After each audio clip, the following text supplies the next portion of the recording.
নমস্কাৰ বাতৰিলৈ স্বাগতম জনাইছো আৰু এই মুহূৰ্তত গুৰুত্বপূৰ্ণ খবৰ চলিত বৰ্ষৰ শেষত পুনৰ প্ৰকাশ পাব এডিআৰইৰ বিজ্ঞাপন নৱেম্বৰ ডিসেম্বৰত প্ৰকাশ হ'ব এডিআৰইৰ বিজ্ঞাপন অহা বৰ্ষত অনুষ্ঠিত হ'ব আসাম ডাইৰেক্ট ৰিক্ৰুটমেন্ট এক্সামিনেশ্যন আৰু 10 অক্টোবৰত সম্পন্ন হ'ব পূৰ্বৰ এডিআৰইৰ নিযুক্তি প্ৰক্ৰিয়া নিযুক্তি পত্ৰ লাভ কৰিব প্ৰায় 50,000 নিবনুৱাই বিগত বৰ্ষত অনুষ্ঠিত হৈছিল নিযুক্তি পৰীক্ষা প্ৰতি বছৰে অনুষ্ঠিত হ'ব আসাম ডাইৰেক্ট ৰিক্ৰুটমেন্ট এক্সামিনেশ্যন আৰু ৰাজ্যৰ পৌৰ কৰ্মচাৰীৰ চাকৰি নিয়মীয়াকৰণক লৈও প্ৰতিক্ৰিয়া দিছে মুখ্যমন্ত্ৰী ডক্টৰ হিমন্ত বিশ্ব শৰ্মাই নিয়মীয়া হ'ব 2013 চনৰ পূৰ্বৰ পৌৰ কৰ্মচাৰীৰ চাকৰি 2013 চনৰ পূৰ্বৰ পৌৰ কৰ্মচাৰীৰ চাকৰি নিয়মীয়া আৰু পৌৰসভাই ল'ব লাগিব 2013ৰ আগৰ কৰ্মচাৰীৰ চাকৰিৰ দায়িত্ব বুকাখাটত এই মন্তব্য কৰিছে মুখ্যমন্ত্ৰী ডক্টৰ হিমন্ত বিশ্ব শৰ্মাই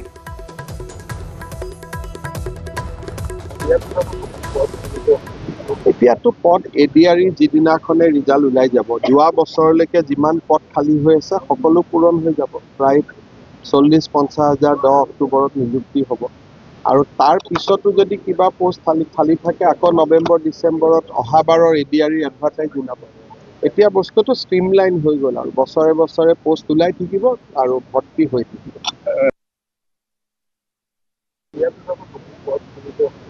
এতিয়াতো পদ এডিআৰই যিদিনাখনে ৰিজাল্ট ওলাই যাব যোৱা বছৰলৈকে যিমান পদ খালী হৈ আছে সকলো পূৰণ হৈ যাব প্ৰায় 40-50 হাজাৰ 10 অক্টোবৰত নিযুক্তি হ'ব আৰু তাৰ পিছতো যদি কিবা পোষ্ট খালী থাকে আকৌ নৱেম্বৰ ডিসেম্বৰত অহাবাৰৰ এডিআৰই এডভাৰটাইজ ওলাব এতিয়া বস্তুটো ষ্ট্ৰীমলাইন হৈ গ'ল আৰু বছৰে বছৰে পোষ্ট ওলাই থাকিব আৰু ভৰ্তি হৈ থাকিব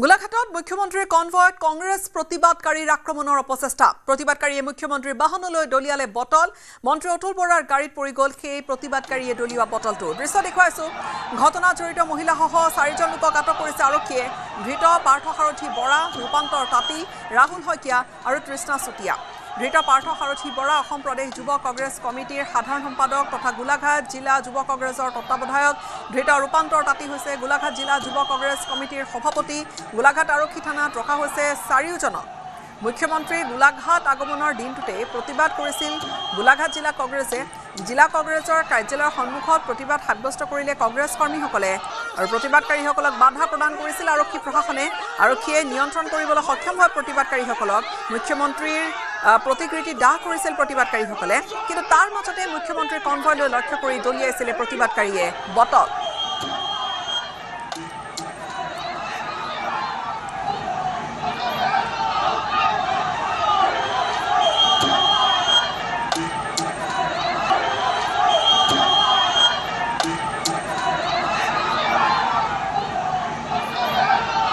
কংগ্ৰেছৰ প্ৰতিবাদক লৈ প্ৰতিক্ৰিয়া দিছে মুখ্যমন্ত্ৰীৰ কনভয়ত বটল নিক্ষেপৰ ঘটনাক লৈ প্ৰতিক্ৰিয়া গিৰগাঁৱৰ বিপৰীতে কুৰবানী বন্ধক লৈ সহযোগ কৰিবলৈ আহ্বান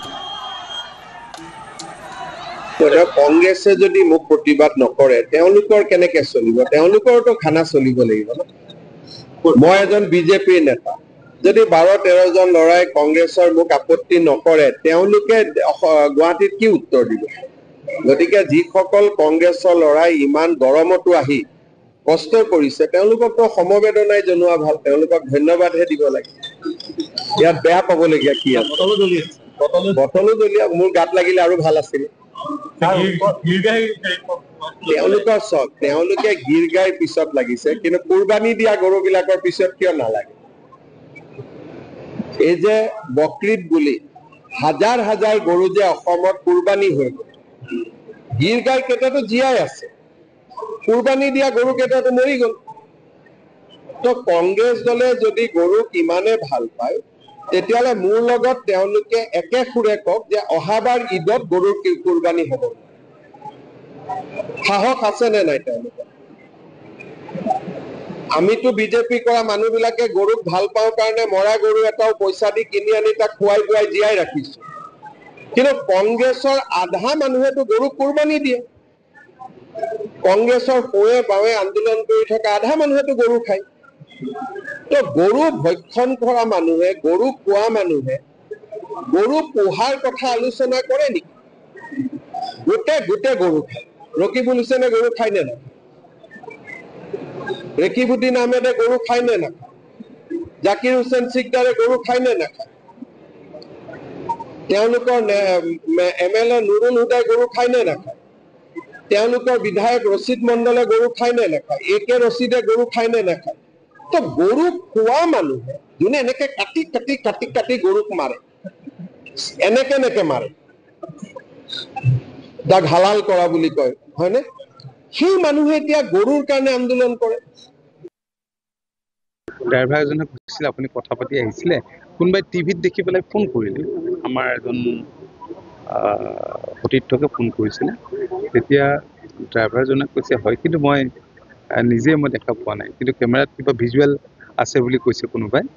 কথাটো ডেফিনেটলি যদি তেনেকুৱা হৈছে এইটোতো ডাঙৰ কথা। এইটো মই চাম তেনেকুৱা ভালকৈ অলপ খবৰ লৈ পেলাই। আৰু এইটো আইন বিৰুদ্ধ কথা, শান্তিপূৰ্ণভাৱে প্ৰতিবাদ কৰাৰ একো ক'বলগীয়া নাই। গতিকে এনেকুৱা যদি হৈছে এইটোতো ডেফিনেটলি আইনে নিজৰ মূল ল'ব। আৰু মুখ্যমন্ত্ৰীৰ কনভয়ত আক্ৰমণক লৈ প্ৰতিক্ৰিয়া দিছে গোলাঘাট কংগ্ৰেছে, শুনক। এইটো অনিচ্ছাকৃতভাৱে কোনোবাই যিটো ঘটিলে আমি দুখ পাইছোঁ, আৰু বিশেষকৈ ভাৰতীয় জাতীয় কংগ্ৰেছৰ এইটো আদৰ্শ নহয়। আৰু বিশেষকৈ আমাৰ আজি যিটো ধৰ্ণা কাৰ্যসূচী আছিল, যোৱা কেইদিনমানৰ পৰা যিটো ওলাই আছে গীৰ্গাই হৰলুকি, আৰু যিটো চৰকাৰৰ ৰাজসাহাৰ্য কিছু পাব নলগা ব্যক্তিয়ে যি ৰাজসাহাৰ্য পাইছে, তাৰ প্ৰতিবাদত আজি গোলাঘাট জিলা ইউথ কংগ্ৰেছে এটা ধৰ্ণা কাৰ্যসূচী কৰিছিল। কিন্তু আমি নজনাকৈয়ে তাৰ আমি দুষ্কৃতিকাৰী বুলিয়ে ক'ম, যিহেতুকে আমি নাজানো। কোনোবাই এটা বটল দলিয়াই বিশেষকৈ CM ডাঙৰীয়াৰ কনভয়লৈ, এইটো বৰ দুৰ্ভাগ্যজনক। আৰু এইটো আমি ভাৰতীয় জাতীয় কংগ্ৰেছে তীব্ৰ ভাষাৰে নিন্দা কৰিছোঁ। আৰু এইটো সম্পৰ্কত আমাৰ অসম APCCৰ সভাপতি ডাঙৰীয়াই ইতিমধ্যে তদন্ত আৰম্ভ কৰিছে। আৰু তদন্তত যোনে এইটো ঘটনা কৰিছে তেওঁক পালে তেওঁ উচিত ব্যৱস্থা ল'ব, শাস্তিমূলক ব্যৱস্থা ল'ব।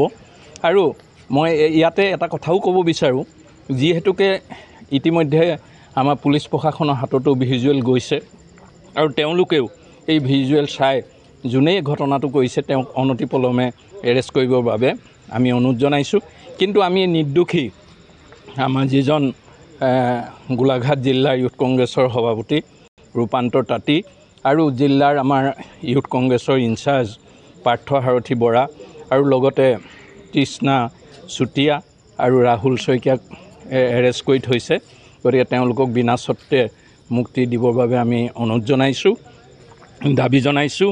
আৰু আমি আশা কৰোঁ দুষ্কৃতিকাৰী খুব অনতিপলমে ধৰা পৰিব লাগিব, যিহেতুকে তেওঁলোকে আমাৰ এই বৰ্তমান আমাৰ নেতা গৌৰৱ গগৈ ডাঙৰীয়া নেতৃত্বত যি অসমত মানে কংগ্ৰেছ দলৰ উত্থান হৈছে, তাক ম্লান কৰিবৰ বাবে এইটো আমি কোনোবাই ঘটনা কৰিছে বুলিয়ে আমাৰ মনত খেলাইছে বা আমি ভাবিবলৈ বাধ্য হৈছোঁ।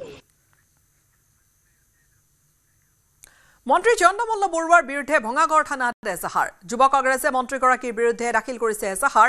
মন্ত্ৰী জয়ন্ত মল্ল বৰুৱাৰ বিৰুদ্ধে তদন্ত কৰাৰো দাবী তুলিছে। কংগ্ৰেছৰ দুৰ্নাম কৰাসকল দুৰ্নীতিত জড়িত বুলি অভিযোগ। আৰু গীৰ্গাই কেলেংকাৰীয়ে স্পষ্ট কৰিছে জয়ন্ত মল্লৰ দুৰ্নীতি, ৰাইজৰ পৰা কাঢ়ি চৰকাৰী সুবিধা পত্নীক দিয়াৰ অভিযোগ। ৰাজ্যৰ থানাই থানাই এজাহাৰ দাখিল যুৱ কংগ্ৰেছৰ। মন্ত্ৰীগৰাকীৰ দুৰ্নীতিৰ তদন্ত বিচাৰি কংগ্ৰেছৰ এজাহাৰ। এইটো FIR-খন আমি দিছোঁ গৰুসুঁতি প্ৰকল্পটোৰ বিষয়ে। আপোনালোকে সকলোৱে জানে, যোনটো 2022-23 বৰ্ষৰ 300টা গৰু গীৰ্গাইৰ হেৰি আছিলে, তাৰে 90জনীকে গাই আমাৰ চৰকাৰৰ মিনিষ্টাৰ, এতিয়া বৰ্তমান কেবিনেট মিনিষ্টাৰ জয়ন্ত মল্ল বৰুৱাদেৱৰ 20জনী গাই তেখেতে লৈছিলে। এওঁলোকৰ মানে কি হয়, তেওঁলোকে যিমান চৰকাৰী আঁচনিৰ ধনবোৰ তেওঁলোকে নিজৰ পকেটত সোমাইছে, আৰু তাৰ এগেইনষ্টত আমি জয়ন্ত মল্ল বৰুৱাৰ এগেইনষ্টত এইখন FIR দিছোঁ। গীৰ্গাই কাহিনীয়ে যিটো গোটেই অসম আজি গীৰ্গিৰাই আছে, যিটো দুৰ্নীতিৰ আজি গোটেই চৌদিশে চানি ধৰিছে, গোটেই মানে অসমৰ প্ৰতিখন জিলাই জিলাই আজি এই কাহিনীটোৱে একদম এক উত্তপ্ত পৰিৱেশৰ সৃষ্টি কৰিছে। ইয়াক লৈ আমি সকলো উদ্বিগ্ন। অসমবাসী যিটো অসমত আজি অৰ্থনৈতিক অৱস্থা ইমান বেয়া, যিখন অসমত আজি 1,77,000 কোটি টকাত গোটেই ৰাজ্যখন ডুব গৈ আছে, এইবোৰৰ উচিত ব্যৱস্থা হ'ব লাগে। এইবিলাক আচলতে এটা চিট গঠন কৰিব লাগে, মানে SITটো গঠন কৰিব লাগে। এই প্ৰকৃত সত্যটো উদ্ঘাটন কৰিব লাগে। অসমৰ ৰাইজক বিভিন্ন ধৰণৰ কথা কৈ পেলাই তাত দুৰ্নীতিৰ এখন পাহাৰ মিলিছিলে। এই কথাবিলাক লৈ পেলাই গোটেই অসমত আজি যুৱ কংগ্ৰেছে তাৰ প্ৰতিবাদ জনাইছে। ৰাইজৰ হৈ থাকি পেলাই, ৰাইজৰ লগত থাকি কেনেধৰণে ৰাইজৰ কাৰণে কাম কৰিবলৈ, এই কথাবিলাক লৈ পেলাই আজি জয়ন্ত মল্লবৰুৱা আৰু যিসকলে দুৰ্নীতি কৰিছে তাৰ কাৰণে এওঁলোকে আজি ইয়াতে আজি এই যুৱ কংগ্ৰেছ গুৱাহাটী মহানগৰে ভঙাগড়ত দিছে, অসমতো দিছে।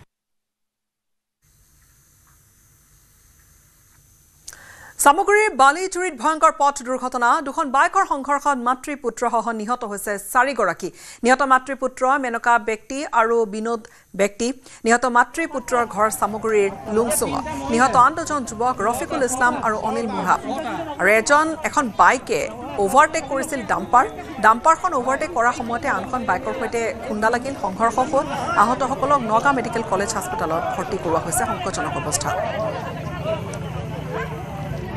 3জন আহিছে আপোনাৰ বামুণী ফালৰ পৰা পূৰ্ণ ফালৰ পৰা আহি পেলাই আমাৰ টমটমখনৰ ওচৰতে 2টা মুখামুখি হ'ল। হোৱাৰ লগে লগে এজন ছিটিকি পেলাই মোৰ গাড়ীত সোমাই গ'ল। সোমাই যোৱাৰ লগে টমটমত আমি খালি আহি আছো, টমটমত সোমাই গ'ল। আৰু পিছত 3জন ডেথ হৈ গ'ল আৰু 3জন এম্বুলেন্সত লৈ গৈছে। অকল গৰমৰ কাৰণে ল'ৰা ছোৱালীখিনি নাহে, কিন্তু মদৰ পাগল হৈ আহে। পানীত নামিব, মদৰ বটল বিয়াৰ খাব, খাই নিচা লাগিব, বিয়াৰ বটল ভাঙি দিব। তাৰ ফলত আজি ইমান ডাঙৰ দুৰ্ঘটনা হ'ল। চাওক, আজি এই আপাচিখনৰ যিটো ল'ৰা, তেওঁ পিকনিক প্লেচৰ পৰা আহিছে। আৰু যিখন গ্লেমাৰ্ক যে মাৰিলে, সেইখন আমাৰ লোকেল। তেওঁ নগাঁও ফালৰ পৰা আমাৰ চাপানলৈ ঘৰলৈ আহি আছিলে। আৰু এই মাইকী মানুহজন যিজন ঢুকালে, তেওঁ গন্তব্যস্থান নিজৰ ঘৰলৈ আহি আছিলে, খোজকাঢ়ি আহি আছিলে। ইমান ডাঙৰকে মাৰিলে, তেওঁ সোমাই গ'ল তাত। তেতিয়া 3জন ঢুকালে আৰু বাকী 3জন বোলে সংকটজনক অৱস্থাত নগাঁও চিকিৎসালয়লৈ লৈ গৈছে। গিৰগাই বিতৰ্কক লৈ পুনৰ প্ৰতিক্ৰিয়া দিছে মুখ্যমন্ত্ৰীয়ে। ধুবুৰীত কুৰবানী দিয়া গৰু নামঘৰত ৰখা হ'ল। কুৰবানী দি 1400 গৰু নৃশংসভাৱে হত্যা কৰা হ'ল। গিৰ গাইসমূহ জীয়াই আছে। ধুবুৰীৰ কথা কোনেও নুসুধে। যে ধুবুৰীত 1400 গৰু কুৰবানী দিয়া হ'ল, কুৰবানী দিয়া গৰু নামঘৰত ৰখা হ'ল, সেই কথাটো কোনেও নুসুধে। এইকেইটা গৰুটো জীয়াই ৰখা হৈছে। যিকেইটা গৰুক কুৰবানী দি মাৰি পেলোৱা হ'ল নৃশংসভাৱে, তাৰ সেই নৃশংসতাই অসমৰ কোনো সাংবাদিকতাৰ হৃদয় নকঁপায় নেকি? মই সুধিব খুজিছোঁ আপোনালোকক। 1400 গৰু একেদিনাই কুৰবানী দিলে কাৰোতো মই অলপো দুখ দেখা নাই। গতিকে মই ভাবোঁ যে যিটো প্ৰসংগ উত্থাপন কৰিলে ৰাইজৰ লাভ হয়, সেই প্ৰসংগ আমি উত্থাপন কৰা উচিত। মই কোনো এটা টিভিত এই সম্পৰ্কত এটাও বিতৰ্ক দেখা নাই। কুৰবানী দিয়া হৈছে 1400 গৰু, 1450টা গৰু, ক'তোতো এটাও টকছো নাই। এইকেইটাতো জীয়াই আছে গৰু। আপোনালোকে জীয়াই থকা গৰুৰ ওপৰত আলোচনা কৰে, কুৰবানী হোৱা গৰুৰ কথা আলোচনা নকৰে। আৰু গিৰগাইৰ বিতৰ্কটোক লৈ প্ৰতিক্ৰিয়া দিছে বিধায়ক ভুৱন পেগুৱে। বিধায়ক ভুৱন পেগুৱে তেওঁ কৈছে যে তেওঁ কিনিছিল 10টা গিৰ গাই আৰু 10জনী গিৰ গাই কিনিলে। প্ৰতিটো গিৰ গাইৰ বিনিময়ত 89,000 টকাকৈ, ক্ষমা কৰিব, 89,000 টকাকৈ দিছিল NDDBক। ক্ৰয়ৰ পিছতে মৃত্যু হৈছিল 2জনী গিৰ গাইৰ। চিচি বৰগাঁৱৰ আৰ্নে চাপৰিত আছে বিধায়কজনৰ দুগ্ধ উৎপাদন কেন্দ্ৰ। মই ভাবোঁ যে বিতৰ্কটো হ'ল, ভালেই হ'ল, কথাবোৰ স্পষ্ট হ'ব। আমি 2022 চনতে এদিন এছেম্বলিত আমাৰ পদ্মদাই, আমি লবিত বহি থাকোঁতে পদ্মদাই আমাক অৱগত কৰিলে যে এনেকৈ গিৰ গাই তেখেতসকলে যিমান আশা কৰিছিলে তাতকৈ বেছি ট্ৰেইনত পঠাই দিছে, কোনোবাই যদি ল'ব পাৰিব। তেতিয়া আমি আলোচনা কৰোঁতে ক'লে যে ট্ৰেইন আহি আছে আৰু এদিন বা দুদিনৰ ভিতৰতে আহি পাব। গৰুখুটি প্ৰকল্পৰ কাৰণে যিখিনি দৰকাৰ এখেতসকলে লৈ যাব, আৰু যিটো বেছি হ'ল তাৰে ভিতৰত যাক যিমান লাগে, যদি কোনোবাই যদি পইচা দি ল'ব বিচাৰে ল'ব পাৰিব বুলি ক'লে। তেতিয়া মোক সোধোতে মই ক'লোঁ যে 10টা মই ল'ব পাৰিম বুলি ক'লোঁ। মই ভাবোঁ যে এইটোক লৈ যিটো বিতৰ্ক হৈছে, এইটো ফ্ৰীকৈ অনা নহয়, গভৰ্ণমেণ্ট ছাবচিডিও নহয়। 89,000কৈ দি মেলি ক্ৰয় কৰি অনা হৈছে। অন্যফালে গতি কৰিছে গীৰগাই প্ৰসংগই। অসম জাতীয় পৰিষদৰ নেতা অমৃত খাটনিয়াৰ বিতৰ্কিত মন্তব্যক লৈ নলবাৰীৰ ক্ষোভৰ জোৱাৰ। নলবাৰীৰ প্ৰতিবাদত নামিল বৌদ্ধিকহন। অমৃত খাটনিয়াৰৰ বিৰুদ্ধে প্ৰতিবাদত নামিছে কবি আৰু সাহিত্যিকসকল। এটা ব্যক্তিগত টিভি চেনেলৰ টক শ্ব'ত গীৰগাই প্ৰসংগত মন্তব্য কৰিবলৈ গৈ নলবাৰীত সন্দৰ্ভত অপমানসূচক মন্তব্য কৰিছিল ৰাজনৈতিক নেতাজনে। ইতিমধ্যে সামাজিক মাধ্যমযোগে ক্ষমা ভিক্ষা কৰিছে অমৃত খাটনিয়াৰে।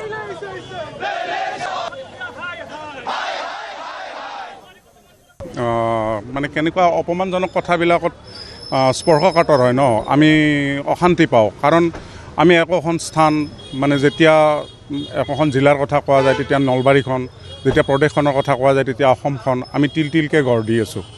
আমাৰ মাজৰ কোনোবাই ক্ৰীড়া, কোনোবাই নাট্য, আমি হয়তো সাহিত্য, কোনোবাই সংগ্ৰহালয়, কোনোবাই পুথিভঁৰাল, এইবিলাকৰ মাজেৰে একোখন নগৰক গঢ় দিয়ে।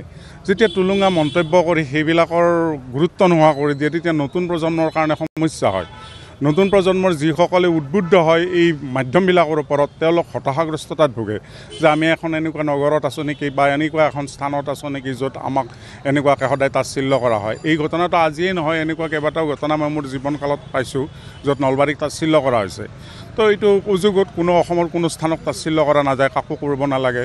জাতি, ধৰ্ম, ভাষা, স্থান নিৰ্বিশেষে মানুহবিলাকে নিজৰ নিজৰ কামত ব্ৰতী হৈ আছে, গতিকে তুচ্ছ তাচ্ছিল্য কৰিব নালাগে। আৰু মই কওঁ, যিবিলাক ব্যক্তি সন্মানজনক পদবীত আছে তেওঁলোকক আমি তৃতীয় পুৰুষৰ প্ৰথম বিভক্তি অৰ্থাৎ তই ব্যৱহাৰ কৰাটো মই কোনো কাৰণত, আমাৰ মাননীয় মুখ্যমন্ত্ৰীক তই ক'লে, আমাৰ নলবাৰীৰ এই সুসন্তান কেবিনেট মন্ত্ৰীক তই ক'লে আমাৰ অকণমান গাত লাগে, স্বাভাৱিকভাৱে গাত লাগে। কাৰণ আমি ব্যক্তি হিচাপে তেখেতে কি কৰি আছে সেইটোক লৈ আলোচনা কৰক, আমাৰ ক'ব লগা নাই। কিন্তু ব্যক্তিক সমালোচনা কৰক, কিন্তু তেওঁৰ যিটো স্থান, মুখ্যমন্ত্ৰীৰ স্থান, অসমৰ মুখ্যমন্ত্ৰীক যদি আমি এটা বেয়া ব্যৱহাৰ কৰোঁ, স্বাভাৱিকভাৱে আমাৰ মানসিকতাটো প্ৰতিফলিত হয়। আমাৰ এজন মন্ত্ৰীক যদি আমি তই ব্যৱহাৰ কৰোঁ তেতিয়াহ'লে আমাৰ মানসিকতা হয়। আমাৰ অসমীয়াসকলৰ মানসিকতা ইমান স্খলিত হোৱা নাই। মহানগৰীৰ জালুকবাৰীত ভয়ংকৰ পথ দুৰ্ঘটনা। আল্ট্ৰাবাছৰ খুন্দাত নিহত হৈছে পথচাৰী। নিহত লোকজন গোৱালপাৰাৰ ৰফিক আলী। হাস্পতালত মৃত্যুক সাৱটি লৈছে লোকগৰাকীয়ে। জালুকবাৰী আৰক্ষীয়ে আটক কৰিছে ইতিমধ্যে বাছ চালকক।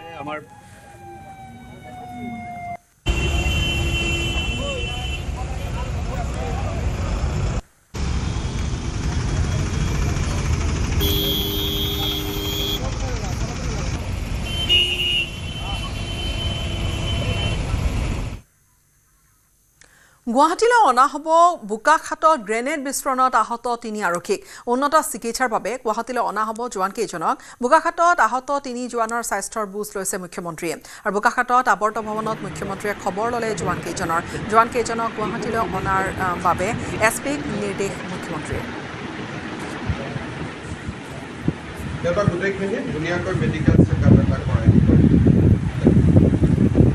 যোৱা কেইদিনমান আগতে বোকাখাটত অসম পুলিচ বেটেলিয়নৰ কেম্পত দুৰ্বৃত্তই গ্ৰেনেড বিস্ফোৰণ ঘটাইছিলে। আমাৰ 3জন পুলিচ জোৱান সামান্যভাৱে আঘাতপ্ৰাপ্ত হৈছিলে। মই 3জনকে আজি সাক্ষাৎ কৰিলোঁ, তেওঁলোকৰ স্বাস্থ্যৰ বুজ ল'লোঁ আৰু অহা কালি বা পৰহি তেওঁলোকক গুৱাহাটীত এবাৰ চেকআপৰ কাৰণে লৈ যাবলৈ মই কামাণ্ডেণ্ট আৰু এছপিক অনুৰোধ কৰিছোঁ। কিন্তু 3জনে সম্পূৰ্ণভাৱে সুস্থ আৰু মই ভাবোঁ যে এটা দুৰ্ঘটনাৰ পৰা সকলোৱে হাত সাৰিব পাৰিলে পৰম পিতাক ধন্যবাদ জনাইছোঁ। পুনৰ ৰঙাঘৰৰ আলহী গোৱালপাৰাৰ হাছানুৰ ইছলাম। গোৱালপাৰাৰ বিজেপি নেত্ৰী জোনালী নাথৰ হত্যাকাণ্ডত অভিযুক্ত হাছানুৰ আন এগৰাকী মহিলাক প্ৰাণে মৰাৰ ভাবুকি দি গ্ৰেপ্তাৰ হৈছে হাছানুৰ। ৰাইজে লপাথপা দি মাটি আৰক্ষীক গতাই দিছে হাছানুৰক। মহিলাগৰাকীক হাছানুৰ ইছলামে ধাৰলৈ টকা দিছিল। ধাৰলৈ দিয়া টকা উভতাই নোপোৱাত হত্যাৰ ভাবুকি দিয়াৰ অভিযোগ উঠিছে। জোনালী নাথ হত্যাকাণ্ডৰ এবছৰ নহওঁতেই জেলৰ পৰা ওলাইছিল হাছানুৰ।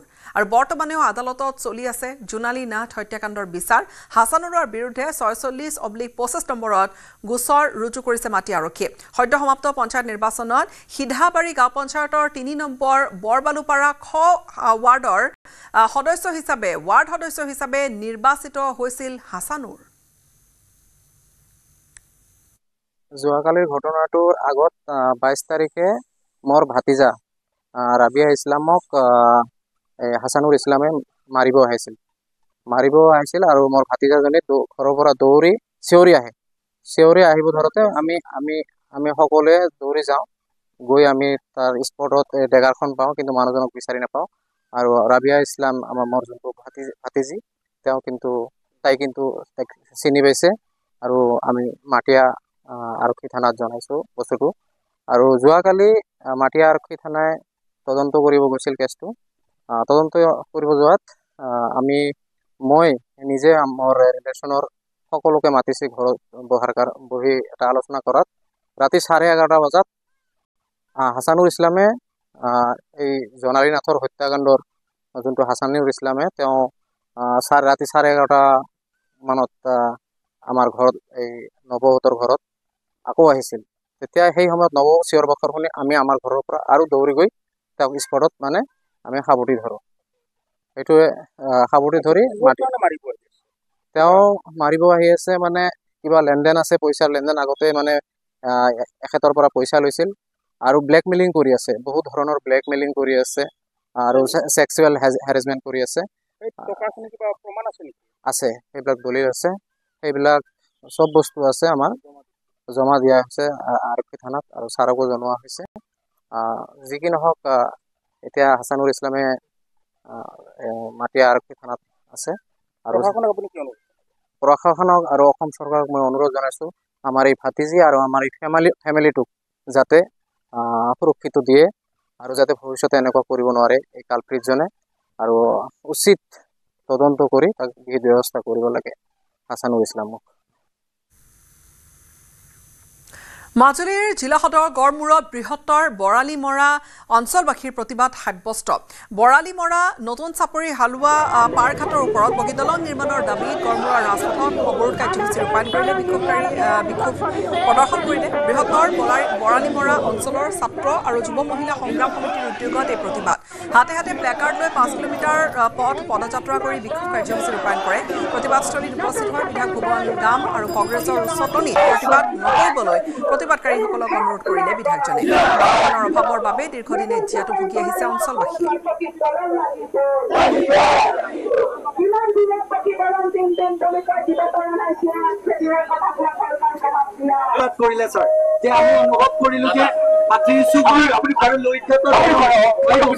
কিন্তু আমি